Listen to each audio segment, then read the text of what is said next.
大家好，开始今天的分享之前，希望你能给人间烟火点个订阅，我将会分享更多优质的内容。3年了，时间像流水一样悄无声息地从指缝间划过，我以为我已经彻底从那段过去的感情中走了出来，可今天站在这个熟悉的城市里，我又回到了那个曾经痛过、爱过的地方。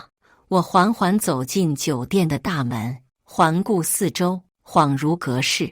3年之前的我，或许还会因阮芳的一句无心的话而焦虑不安，但今天的我已经不再是那个对他一切言辞都心软的年轻人。我暗暗告诉自己，这场聚会来得早不如来得巧。今天是大学同学的聚会，很多人都已经有了各自的家庭，或者事业有成，而我依然一个人，带着几分沉稳和内敛，站在人群中，像一个旁观者。在聚会现场，我的目光扫过一个个熟悉的面孔，心里却空荡荡的，仿佛什么都没有留下。直到我看到了她，阮芳，她依旧是我记忆中那个光鲜亮丽的女孩，穿着得体的职业装，散发着一种无可挑剔的自信。她的脸上挂着一丝若有若无的笑容，那种微笑让我感觉似曾相识，却又远不可及。我们四目相对的瞬间，时间仿佛凝固了。她轻轻地抿了抿嘴唇，露出一抹礼貌的笑容，似乎一切都已变得那么自然。刘聪，好久不见。我微微点头，心里却波涛汹涌。他的那句好久不见，简单的像是一场毫无重量的问候，可这3个字却把我带回了曾经的那些日子。是啊，好久不见。我尽量让自己的语气听起来平静，虽然心底的涌动让我几乎控制不住。我们曾经那么亲密，他是我大学4年里最重要的人。我记得那时，他总是笑着对我说：“刘聪，你一定能给我一个更好的未来，对吧？”而我总是答应他，努力工作，努力改变我们2个人的未来。我总是认为，只要我足够努力，一切都会迎刃而解。但最终，他选择了离开，选择了放弃。我清楚地记得那一天，阳光明媚，他站在我面前，目光冷淡，语气也淡然。刘聪，我们不合适，我需要一个能给我更多的人生选择的人，而你给不了我这样的未来。我那时候并不理解，也许是因为他从来没有对我真正感兴趣，他喜欢的不是我这个人，而是我背后可以提供的生活和未来。他的虚荣心和对生活的渴望已经远远超出了我所能给他的范围。他的离开让我一度痛苦不堪，甚至曾觉得自己一无是处。然而3年过去了，我已经有了自己的事业，也逐渐明白自己需要的是一个能够陪伴自己成长的女人，而不是一个只会看重物质的伴侣。你怎么样？他坐下来，似乎有些好奇地打量我。他看起来并没有太多变化，依然那样优雅自信，眼神里藏着一种不言而喻的高傲。还不错，我笑了笑，想尽量让自己看起来从容些，尽管心中有很多情绪翻涌。但我知道，这场聚会我并不是来找他算账的。我已经走出来了，过去的一切不再重要。他随口问了几句关于我工作的事，话题逐渐转向了他现在的生活。最近我跟李总开始合作了，李总是我们公司的高层，他给了我很多帮助，生活也比以前好了很多。他的眼里闪烁着光芒，似乎在无意间透露出自己过得很好，生活也如他所愿。我听着他的炫耀，心里却一片冷静。他总是这么喜欢展示自己的生活，似乎永远都想让别人看到他的光鲜亮丽，看到他的成功和选择。或许他已经忘了，曾经他站在我面前时，曾说过我愿意为你放下所有，但是现在的他似乎已经找到了一个更好的人选。恭喜你，我点了点头，嘴角挂着一抹淡淡的微笑，眼中却没有一丝波动。他又开始谈起自己的旅行，讲述他和李总的点点滴滴，仿佛全世界都在围绕着他旋转。我坐在他对面，静静地听着，心里感到一阵莫名的空虚。我知道，我再也回不到过去了。酒会的气氛比我预想的要热烈得多，同学们纷纷聚在一起，聊着各自的近况，大家聊得不亦乐乎。我却像个旁观者，坐在角落里，默默观察。阮芳穿着一条精致的职业裙，妆容精致，气质出尘。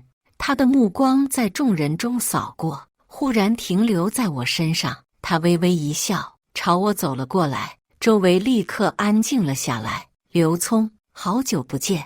她的语气依旧那么轻柔，仿佛我们之间从未发生过什么。我勉强笑了笑，是啊，好久不见。她坐下后便开始和我聊起了这些年的变化，他的每一句话都是在强调自己的成功与高光时刻，而我似乎成了他话题的配角。你知道吗？李总最近升职了，现在是公司的副总裁，每个月的奖金都不止几万块。阮芳兴奋地说道，眼睛亮晶晶的，生活越来越好了，最近还去欧洲度假了呢。你一定觉得我过得很幸福吧？我只是笑着点点头，心里却已经感到厌倦。这些话听得太多了。我知道他并不是真心关心我的生活，只是单纯的展示他眼中的优越。他停顿了一下，突然话锋一转：刘聪，你现在怎么样了？是不是还在那家公司里，和以前一样，没什么变化？他的语气中带着几分轻蔑，似乎觉得我不过是一个平凡的存在。我有些无奈地笑了笑，心里却升起一股不舒服的感觉。是啊，在他眼中，我不过是一个在职场上没有突出成绩的普通人，和他眼中那些成功的男人相比，根本不值一提。我还好，我轻描淡写地回应他，心里却在想，3年前我拼命想让他看到我的努力，今天我早已不再为他的眼光所左右。阮芳似乎并不打算停下，继续挑起我的过去。记得那时候你总说，等我有钱了，一定带你去世界各地旅行。现在看你，似乎还在为生计烦恼吧？你说的那些话，真让我觉得有点好笑。他的话语带着明显的嘲笑。周围的同学们也开始窃窃私语。那一刻，我感到一股羞耻感涌上心头，仿佛自己真的成了他嘴里的笑话。然而，我并没有反击，沉默成了我的回应，因为我知道，不管我说什么，他永远都不会明白。那些他看不起的坚持和梦想，才是我走到今天的真正力量。他看我没有反应，似乎有些失望地耸了耸肩，转过头去继续与别人交谈，而我依然坐在那里，眼神冷静，心里却早已决定不再为他的嘲讽而动容。聚会渐渐进入尾声，大家的兴致似乎也开始消退。几轮酒过后，几个人已经开始告辞，其他人也在低声交谈着，准备离开。阮芳依旧和他的朋友们在一起，谈笑风生，完全不曾注意到我坐在角落的那份沉默。我起身准备离开，正当我走向出口时，阮芳突然走到我面前，露出了一丝意味深长的笑容。刘聪，要走了。他的眼神中带着一丝嘲弄，仿佛看到我无处可去的样子。我微微皱了皱眉，转身看着他，你想说什么？阮芳似乎并不急着离开，她慢条斯理地整理了一下自己的裙子，冷笑着说道，没什么，只是想问问你现在的生活怎么样？想当年你可总说等你有钱了，能给我一个不一样的未来。结果呢？你现在是不是还得靠着工资勉强过日子？他的话语毫不掩饰地充满了讥讽，仿佛故意要让我感到不舒服。周围有几个人开始偷看我们的对话，但他显然不在乎这些，继续用那种轻蔑的语气说着：“你不用再说了，我知道你什么意思。”我淡淡地说道，心里却有些冷笑。这些年，我早已经看清了他对物质的执着，看到他这副模样，我反而感到些许的解脱。突然，一个熟悉的声音从身后传来：“刘总，您怎么还没走？”我回头一看，居然是酒店的张经理。张经理一身西装，背挺得笔直，显然是刚从公司赶过来的。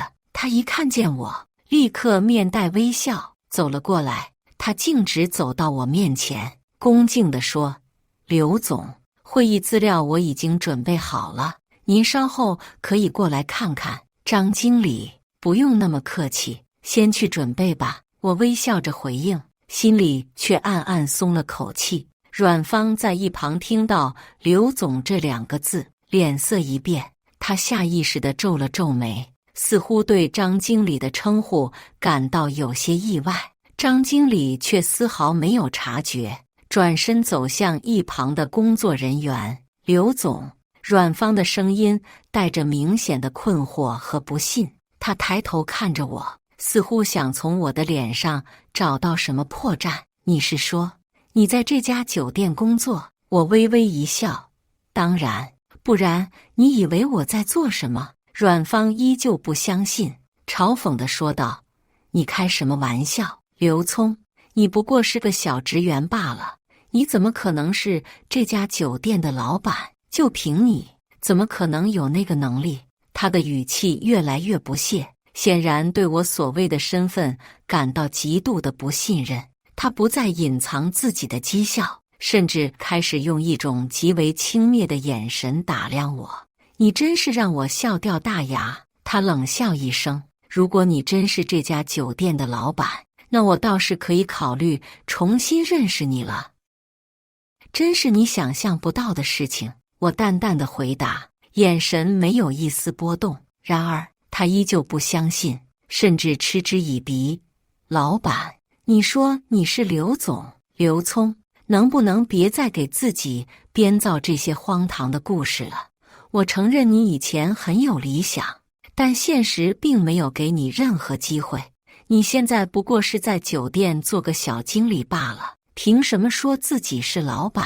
就在这时，张经理再一次走了过来，他注意到阮芳的表情，停下脚步，微笑着解释道：“陈小姐，您误会了，刘总不仅是酒店的老板，也是鹏翔公司的主要股东之一，我们一直在合作。”说完，他还不忘看我一眼，似乎在确认我的身份。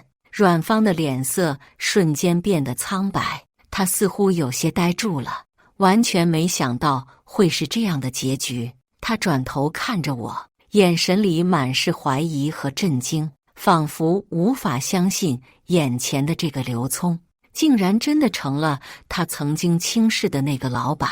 你真是老板？”他的声音有些颤抖。我没有回答，只是淡淡的笑了笑。他还想再说什么，然而张经理已经转身离开，忙着去准备会议资料。阮芳站在原地，目瞪口呆，显然他并没有准备好接受这个事实。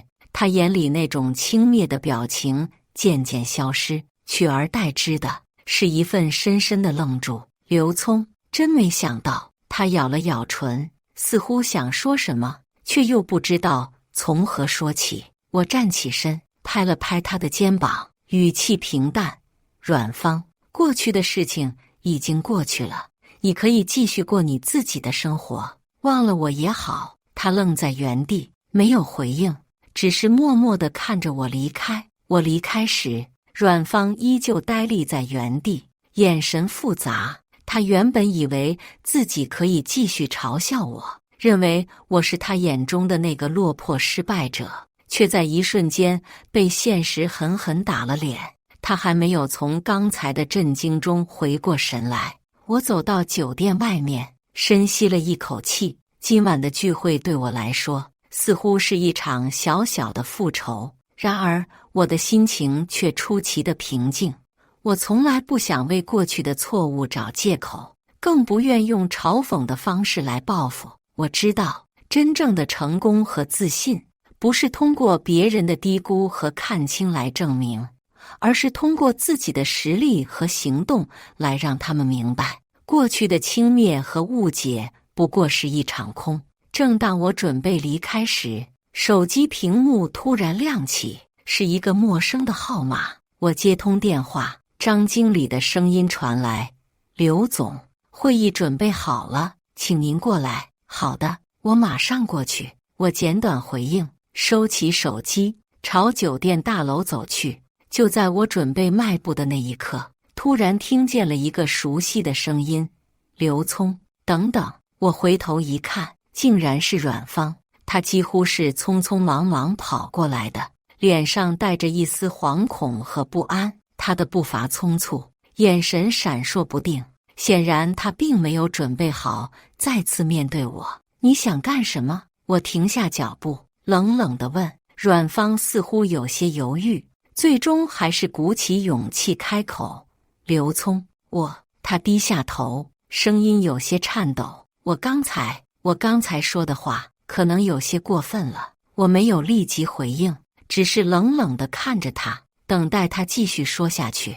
他深吸了一口气，像是做出了某种决定，抬起头，眼神复杂。“我知道我错了，我不应该那么看不起你，甚至不该那样说话。”他的语气中带着一丝羞愧和真诚，似乎在这3年里，他一直在自我反省。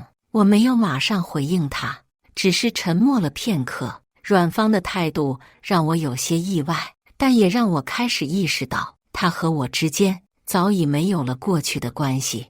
我和他已经站在了不同的起点上，他的一句道歉不可能改变什么。“你不必为过去的事情向我道歉。”我终于开口，语气冷静。“这些年，我一直在努力做我自己，而你也在走你自己的路。我们早就不是当初那2个青涩的年轻人了。”阮芳看着我，眼神有些黯然，她似乎明白了什么，却又没有办法接受。“可是，刘聪，你真的能原谅我吗？”我摇了摇头。“原谅你什么？我们已经没有什么可以原谅的了。”芳芳，我顿了顿，望着他，语气稍微柔和了一些。“我们都走到了今天，做到了自己的选择。我知道你看重的是眼前的那些物质和外在的东西，而我早已把这些抛在脑后。你选择了你自己的生活，我选择了我的道路。过去的事情留给过去吧。”阮芳低下头，似乎在做出某种决定。她沉默了好一会儿，终于抬起头，缓缓开口：“我可能一直没有真正明白，你和我之间早就不再是简单的爱与恨，而是2条已经分开的路。”他的声音低沉，但却有一种前所未有的释然。“我一直追求的是外面的那些东西，却忽视了你给我的那些真诚与坚持。或许真的如你所说，我们早已经不再是当初的我们。”我没有再多说什么，只是轻轻点了点头。“我祝你一切都好。”他的语气终于变得平和，眼睛里不再是曾经的嘲讽与不屑，而是淡淡的祝福。我微微一笑，转身向酒店大门走去，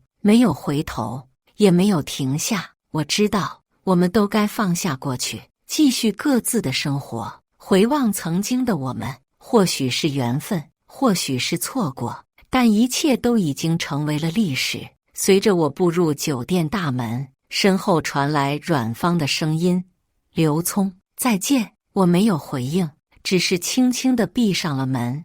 以上就是今天分享的故事。大家有什么想说的、想吐槽的，欢迎在下方评论交流。也更希望能给人间烟火点个订阅。我将会分享更多优质的故事内容。